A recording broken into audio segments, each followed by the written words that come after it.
તો કચ્છના આદિપુરના શિણાય નજીક કિશોરીને પોલીસના નામે દમદાટી આપી તેનું અપહરણ કરી નિર્જન જગ્યાએ જઈને દુષ્કર્મ આચરનારા ગુનામાં પોલીસ 2 આરોપીની ધરપકડ કરી છે।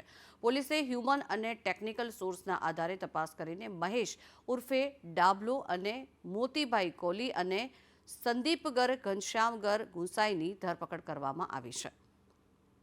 આરોપીના રિમાન્ડ મેળવી પોલીસે સમગ્ર મામલે વધુ તપાસ હાથ ધરી છે। આદિપુર શિણાય નજીક કિશોરી સાથે દુષ્કર્મ કર્યું હતું, જેની પોલીસે ધરપકડ કરી છે। એલસીબી દ્વારા 2 આરોપીઓની ધરપકડ કરવામાં આવી। પોલીસના વિસ્તારમાં આવેલા શિણાય રોડ પાસે એક દુષ્કર્મની ઘટના બની હતી।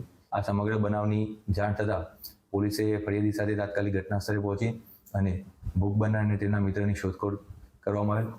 શોધખોળ દરમિયાન આ બંને મળી આવતા પોલીસ દ્વારા ફરિયાદીની ધોરણસરની ફરિયાદ નોંધવામાં આવેલ અને તપાસની કાર્યવાહી કરવામાં આવેલ। તપાસ દરમિયાન પોલીસને દ્વારા બંને આરોપીઓ કે જેને આ ગુનાનો અંજામ આપ્યો હતો તે બંને આરોપીઓની હસ્તગત કરી લેવામાં આવી છે।